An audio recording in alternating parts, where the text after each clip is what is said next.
नमस्कार दोस्तों, जय हिंद जय भारत। मैं हूं CL Saini, CDRK Saini BEd classes में आप सभी का हार्दिक स्वागत है, अभिनंदन है। दोस्तों, हमारे चैनल की इस हेल्पलाइन नंबर पर आप द्वारा आपके पाठ्यक्रम से रिलेटेड जो भी साइकोलॉजी के टॉपिक हमें सेंड किए जाते हैं उन्हें हम ऑनलाइन समझाने का प्रयास करते हैं। दोस्तों, आज की लाइव क्लास के अंतर्गत हम प्रिंसिपल्स ऑफ इंटेलिजेंस यानी कि बुद्धि के सिद्धांत। दोस्तों, यहां पर मैंने आपको पूर्व क्लास में बुद्धि के 8 सिद्धांतों के बारे में बताया था और उनमें से 4 सिद्धांतों के बारे में हमने विस्तार पूर्वक अध्ययन किया था। तो दोस्तों, इस लाइव क्लास के अंतर्गत हम बुद्धि का प्रतिदर्श सिद्धांत, बुद्धि का पदानुक्रमिक सिद्धांत और बुद्धि का त्रिआयामी सिद्धांत केटल का सिद्धांत, इन्हें 4 सिद्धांतों के बारे में आपसे चर्चा करेंगे। दोस्तों, आप सब बने रहें हमारे साथ, हमारे इस चैनल के साथ। और दोस्तों, आप हमारे चैनल की प्रत्येक वीडियो देखना चाहते हैं तो हमारे चैनल को सब्सक्राइब करें और पास ही बने बेल आइकन के बटन को जरूर दबावें, जिससे हमारे द्वारा जब भी कोई लाइव क्लास चलाई जाती है या वीडियो अपलोड किया जाता है तो उनके नोटिफिकेशन आपको मिल सके और आप अच्छा अधिगम करते हुए आपको अच्छे क्रेडिट हासिल हो। दोस्तों, मैंने आपको बताया था कि बुद्धि के 8 सिद्धांत मुख्य रूप से माने गए, जिनमें बुद्धि का एक तत्व सिद्धांत, बुद्धि का द्वितत्व सिद्धांत, बुद्धि का बहुतत्व सिद्धांत और बुद्धि का समूह तत्व सिद्धांत। इन चारों सिद्धांतों के बारे में हमने पूर्व क्लास में आपसे चर्चा कर लिए। इस क्लास में हम बुद्धि का प्रतिदर्श सिद्धांत, बुद्धि का पदानुक्रमिक सिद्धांत, बुद्धि का त्रिआयामी सिद्धांत और केटल का सिद्धांत, इन चारों सिद्धांतों के बारे में आपसे चर्चा करने जा रहे हैं। तो दोस्तों, यहां पर 5वें नंबर का बुद्धि का सिद्धांत है, बुद्धि का प्रतिदर्श सिद्धांत। थॉमसन ने बुद्धि के प्रतिदर्श सिद्धांत को प्रस्तुत किया है। उनके मतानुसार व्यक्ति का प्रत्येक कार्य निश्चित योग्यताओं का प्रतिदर्श होता है।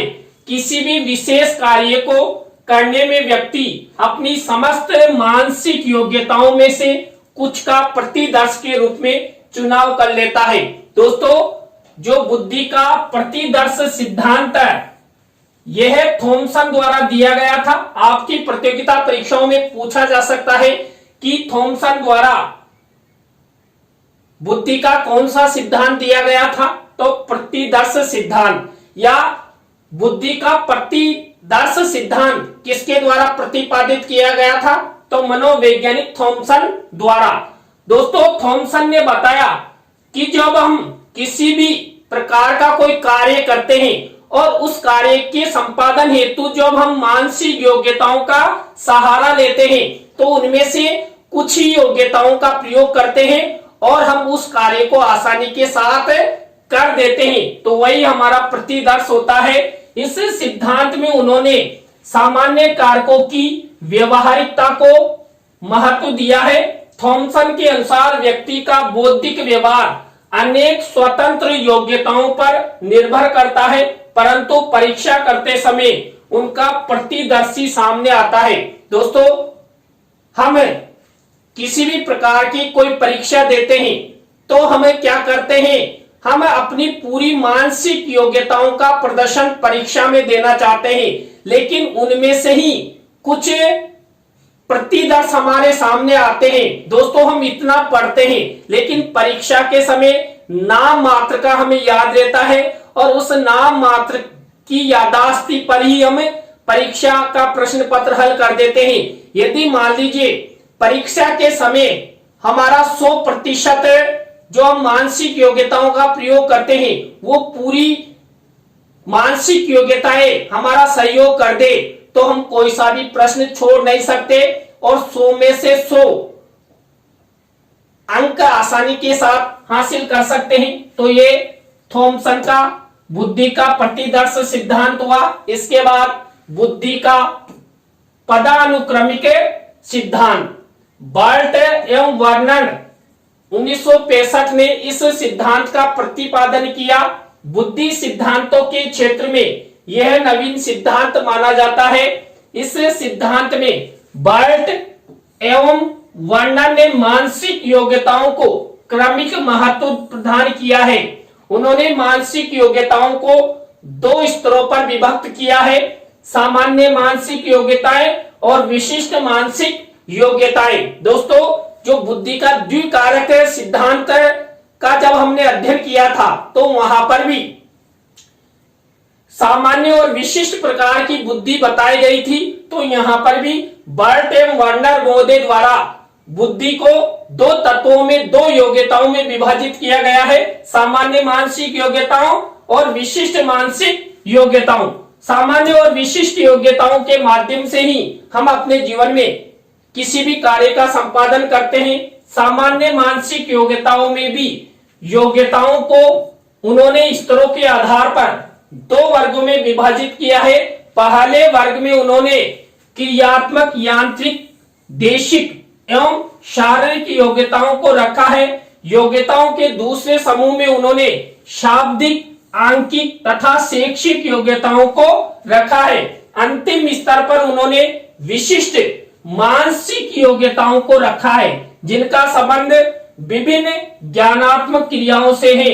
इस सिद्धांत की नवीनता एवं अपनी विशेष योग्यताओं के कारण कई मनोवैज्ञानिकों का ध्यान इसकी ओर आकर्षित हुआ है। दोस्तों, जो बर्ट और वर्नर महोदय द्वारा जो बुद्धि का यह सिद्धांत दिया गया, इस सिद्धांत में कुछ अलग ही हटकर बताया गया है। उन्होंने जो सामान्य मानसिक योग्यताएं और विशिष्ट मानसिक योग्यताएं बताई, उन्हीं के द्वारा व्यक्ति अपना कार्य आसानी के साथ कर सकते हैं और ये मनोविज्ञान के अंतर्गत नया सिद्धांत माना जाता है। इसलिए सभी मनोवैज्ञानिकों ने इस सिद्धांत की सराहना की है। इसके बाद बुद्धि का त्रिआयामी सिद्धांत।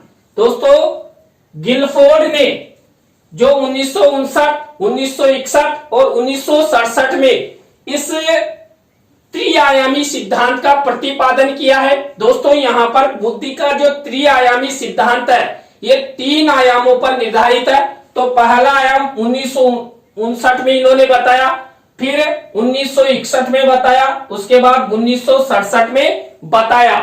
तो गिलफोर्ड द्वारा ये बुद्धि का त्रिआयामी सिद्धांत दिया गया है।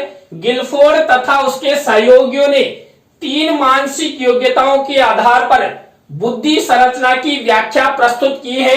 गिलफोर्ड का यह बुद्धि संरचना सिद्धांत त्रिपक्षीय बौद्धिक मॉडल कहलाता है। उन्होंने बुद्धि कारकों को 3 श्रेणियों में बांटा है, अर्थात मानसिक योग्यताओं को 3 विमाओं में बांटा है। यह है सक्रिया, विषय वस्तु तथा उत्पादन। कारक विश्लेषण के द्वारा बुद्धि की ये तीनों विमाएं पर्याप्त रूप से भिन्न है। इन विमाओं में मानसिक योग्यताओं को जो कारक आते हैं वो इस प्रकार है। यहां पर देखिए, ये जो गिलफोर्ड ने बुद्धि का जो त्रिआयामी रूप प्रतिपादित किया, उनमें पहला रूप है विषय वस्तु। इस विमा में बुद्धि के जो विशेष कारक हैं वे विषय वस्तु के होते हैं, जैसे आकृतिक, सांकेतिक, शाब्दिक तथा व्यवहारिक।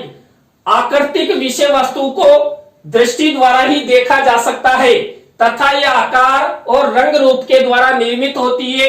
सांकेतिक विषय वस्तु में संकेत, अंक तथा शब्द होते हैं जो विशेष पद्धति के रूप में व्यवस्थित होते हैं। दोस्तों, जो गिलफोर्ड ने पहला आयाम बताया, जो 3 विमाएं हैं उनमें पहली विमा के रूप में विषय वस्तु को लिया और हमें जो विषय वस्तु के रूप में जो भी दिखाई देता है, चाहे वो कई प्रकार की आकृति दिखाई देते हैं या संकेत दिखाई देता है या शब्द दिखाई देता है, उनके द्वारा हम अपनी बुद्धि की संरचना करते हैं। शाब्दिक विषय वस्तु में शब्दों का अर्थ या विचार होते हैं। व्यवहारिक विषय वस्तु में व्यवहार संबंधी विषय निहित होते हैं। इसी तरह दूसरी विमा उन्होंने बताई उत्पादन। ये 6 प्रकार के माने गए हैं, जैसे इकाइयां, वर्ग, संबंध, पद्धतियां, स्थानांतरण तथा अपादान। इन्हें जो उत्पादन नामक विमा है, इसमें 6 प्रकार के तत्व माने गए हैं, उनके आधार पर बुद्धि की संरचना उन्होंने निर्धारित की है।